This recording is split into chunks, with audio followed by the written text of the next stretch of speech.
You ready? Grab me one of those waters, please. No. Grab me a water. Thank you. Or something, Gatorade, whatever's in there.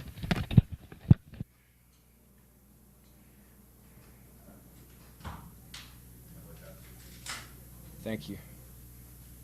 Appreciate it.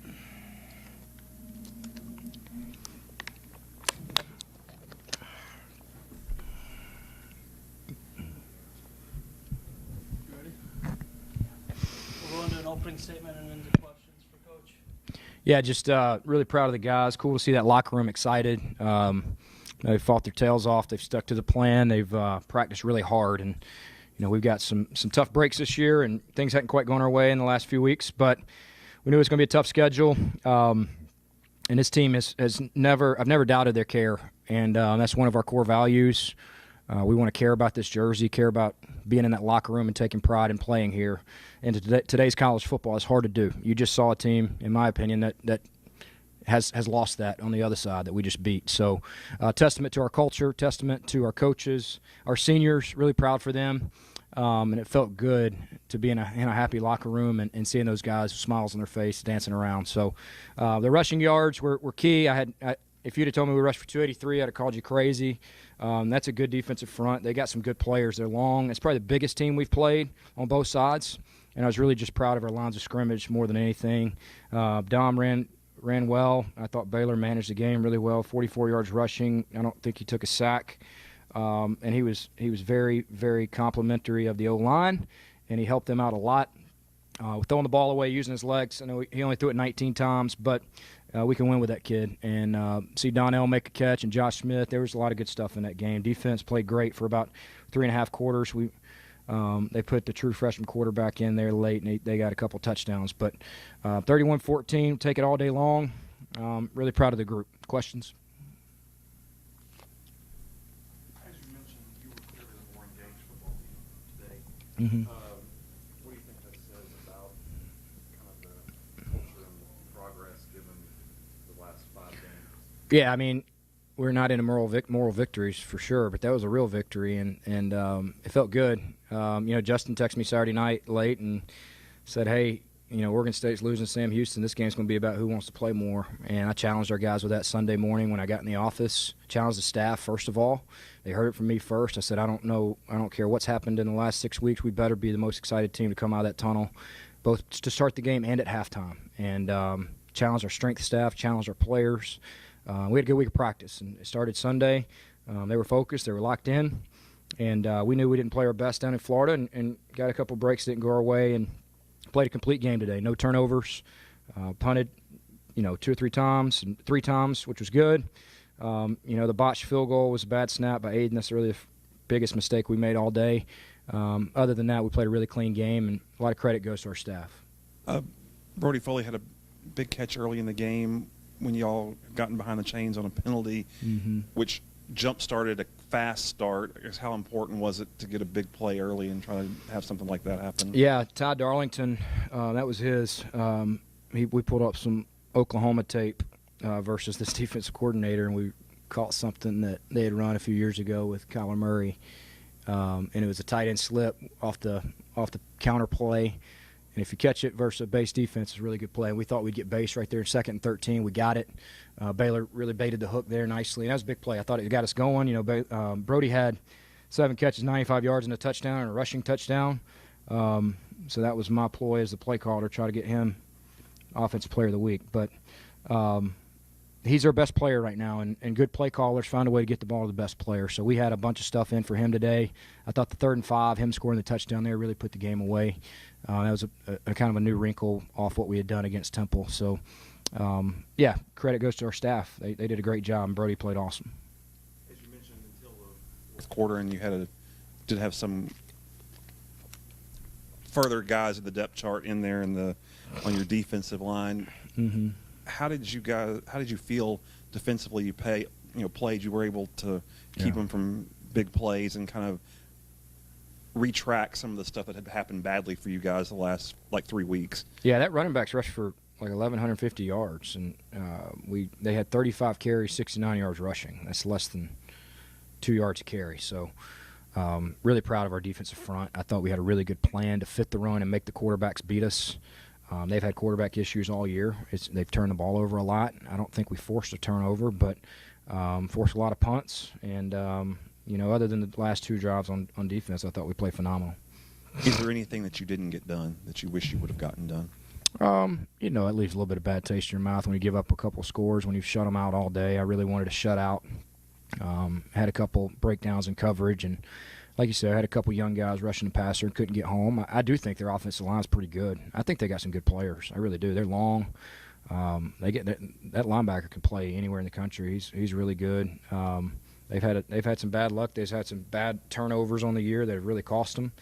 And we just preached all week: play our game, do what we do, and keep chopping wood. The dam's going to break at some point. And I guess the Beaver Dam broke, so that's what they told me at the coaches' show Monday night. Talk about Dominic Richardson. Last week he had some ankle issues. Was there any doubt that he was going to come in and be looked 100% to me? So yeah, he's still hurting. I was really proud of him. He's a warrior. He really wants to play at the next level. I really want him to get into a training camp. I think he will. But he showed it today what he's capable of against a Power 4 conference opponent. And I thought he had a great game. 27 carries, 173 yards, and coaches told me at halftime, hey, he's getting 5 yards a carry, and he's feeling it. So Cam Martin, pushed him through. We took care of him at practice this week. I don't think he hardly practiced on Tuesday and Wednesday just because he was so banged up. But him and Brody, man, that's kind of who our offense has been, right? We're not really explosive as we'd like to be. We had some young 2 freshmen make some catches on the outside. Thought Baylor played well, but the workhorses were the same that have been the 2 workhorses all year, Dom and Brody. And those guys are carrying us. And you talked about early in the week about trying to take advantage of their special teams. Didn't quite, but had a couple bounce snaps and stuff. So, but you came close. Talk a little bit about. We had a punt blocked, and he overran it. I mean, it was so blocked that he could have tackled the punter, and he just closed his eyes and missed it. I wish that we'd have got him to attempt a field goal because we had a new block in that we schemed up that was new, and we felt really good about that. But, yeah, they were fine. I thought we would be more net positive in that category. I thought we were just okay. So, yeah, I mean, once they were scoring touchdowns late, like we had some more stuff in our pocket. But once the game got out of hand, we kind of saving that for the future.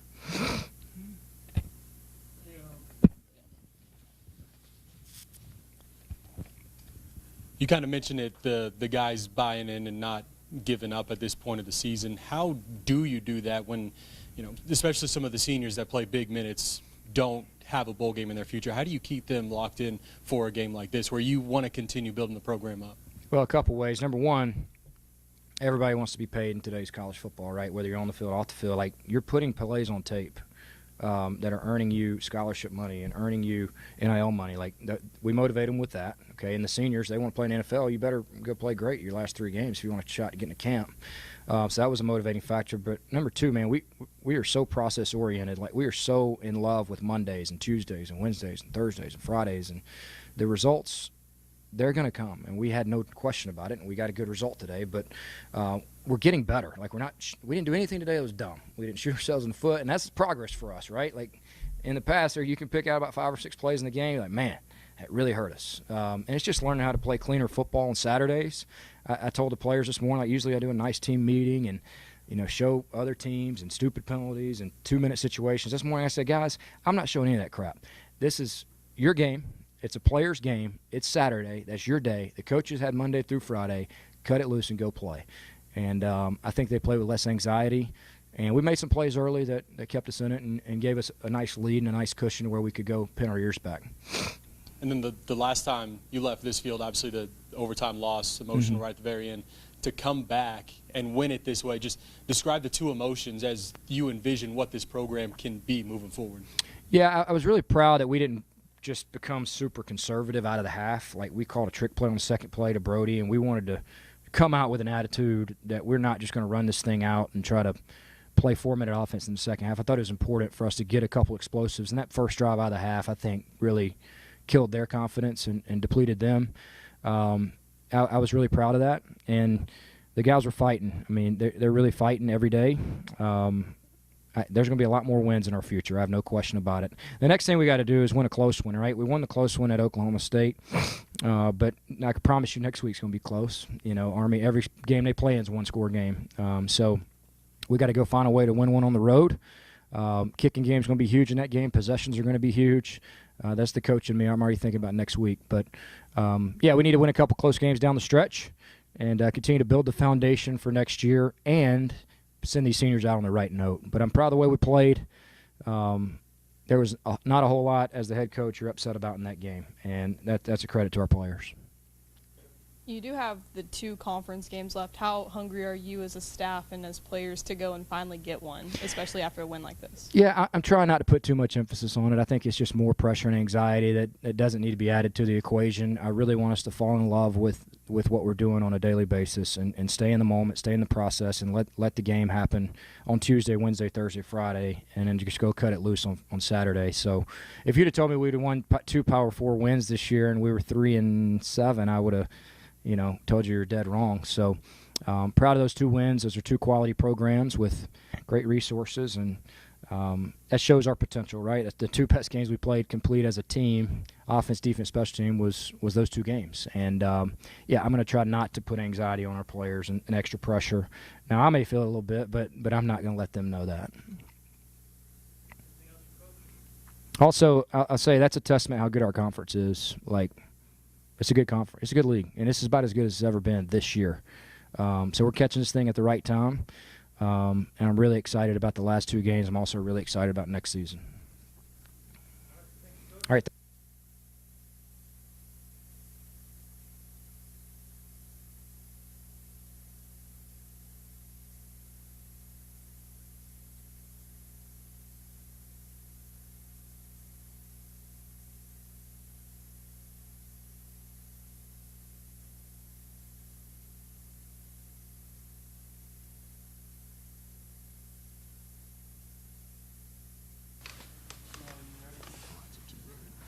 We got Ty Newhouse, Don Richardson, and Brody Foley here for you guys. We'll just go into questions. John, this is your little brother. You want to sit in the middle? In the back seat. Now, you didn't play like the little brother out there today, though. Given that you tweaked it a little bit last week, and Coach Lamb said that you spent, maybe more of the week watching than you did participating, kind of where did this game come from, you think? Like I said in there earlier, I feel like we just came last week with a mindset where we got to attack. We know we're not going to make a bowl game, and I feel like offense and defense just push each other. And me being, kind of hurt with an ankle injury, I knew I had to just be tough and just play for my brothers. Just it's a mental game. So I was ready for game day and kind of just blocked that out and just played for my brothers. So what is it about you and teams called OSU that is giving? That's been the key so far, it seems like. Were you a little disappointed? It's hard to be disappointed, but did you realize that you were maybe like 3 yards short of your career highs? Did you know that sometime at the end? I did. It is what it is. Obviously I would like to make that, but hey, I know I'm playing for my brothers. That's all that matters to me, and my brother's playing for me. So that's really make me proud more than anything. So Brody, you had a big catch early on that kind of set the tone for things. I guess how important did you think that was to make a big play early and try to get things on the right track? I got called for a holding, so I feel like getting back those yards was big because that hurts off the rip, is a holding on 2nd down and getting us behind the sticks. But we have the ability to make explosive plays, and that's kind of what we've been trying to find. And it showed today. Like Josh Smith had one, DG, Dom running the ball. It's starting to come together now, and we just got to continue that the next 2 games. I mentioned that I guess that the play in the first quarter was something that y'all had worked on this week. Is that right? What was supposed to happen, and kind of what did you guys see with them that created that play?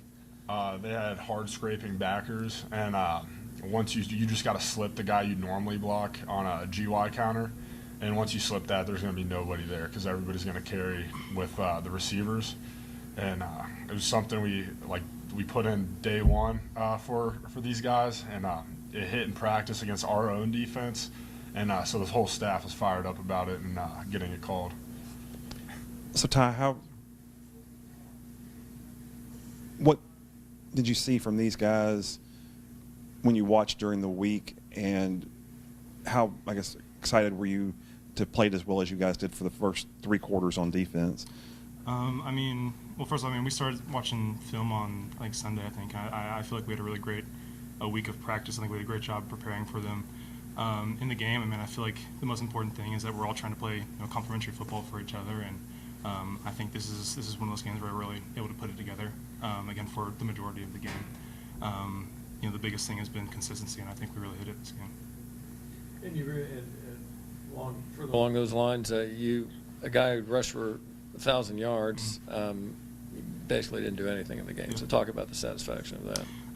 That was the biggest thing this week. Was to keep him under control. And again, I think we did an amazing job doing that. It was just. Our main goal was to again keep him down and eliminate missed tackles, and we kind of emphasized that during the week. And I think we did a great job executing that. And Dominic, talking more about your ankle, you look great, but what percent is it right now? How's it feeling? It feels great right now. I feel like the adrenaline is going, so I'll say like 95%. Okay. So it's nothing crazy. A little minor, a little tweak, but like I said, I just blocked it out, man. Like I said, I had to play for my brother, so I'm gonna play hard and gotta block the middle things out. And Brody, did you ever get to run the ball in high school? I did twice. Okay. They were both counters. And then I was a JV quarterback my first 2 years. Okay. So, before this, it was JV at 10 Okay. o'clock on Saturday back there. But It's not much different than now, 12 o'clock, 10 o'clock. Yeah. So, every Saturday. So how much do you enjoy getting the chance to run the ball? It's cool, just the different ways that they want to do. Coach Darlington was huge on that. It's been awesome. Obviously, the one thing that stings is the 2-point conversion against Temple, and that's going to haunt for a long time. Sure. But, just getting downhill, especially behind our O-line, it's awesome. Cleaning the way. Brody, the last time you guys were here, obviously it came down to that 2-point conversion. How were you able to kind of reset and then go to Boca and then come back and have 2 touchdowns, to continue the season for you? It's just you can't get high or too low. That's something that Coach Darlington's really stressed on the whole tight end room. Obviously things haven't been the way we wanted to, but you got to attack the next week the same as if you had a 50-point win. And from all 3 of you, I asked Coach, he didn't give me a good answer about it, but to go to 2 conference games that are left, to go and get finally a win in the conference, I feel like is just due time for you guys. How much do you guys want that? Won a lot. I feel like we got the momentum right now, and we know today we just had a lot of fun. That's the main thing to start everything off. I feel like we have fun and play for each other. It's no doubt we're going to win these next 2 games, and I truly believe that. Coach Lamb said at the beginning of the week that these are culture games, and I think we want to do it. We want to prove, the team that we've been. We know the work we've put in since the beginning of the season, and we also want to, show out for our seniors. So. To simplify it, we're not even hungry. We're starving for it. Just to carry that into the off season and into next year, these are still 2 big games. To kind of piggyback off that, Dom, you've seen a lot of college football. So what are you as a senior leader telling the guys around you about how to finish the season off the right way? I just pretty much been saying just keep y'all head up. We still got something to play for. Got something to play for next year. Obviously, this program's going to be a champ. I feel like we got a lot of good players who are going to build our foundation up. So we just keep on playing for each other and keep on just playing hard for the coaches. And we have a good connection here. And I feel like just hammering, just to keep y'all head up. Just fight. Just fight. No matter how hard it gets, keep fighting for each other. That's the main thing, man. And Brody, for you as a young guy, what does that do for your confidence when Trey Lamb comes in here and says you're the best guy on the team, and they're doing everything in their power to get you the ball as much as possible? What does that do for the confidence of a young player like yourself? I mean, it's just the confidence has just constantly been growing. Like, I get coached hard, and I love it. Like, it's just, I mean, we'll go back tomorrow, and Coach Darlington will point out just even more little things that I need to get better at. Like, you should have done this here. And I feel like just having that mindset, like I want to consistently get better every day in the building, watching film or on the field, like that's helps tremendously with my confidence. Anything else for the players? Right. Thank you guys. Thank you, guys.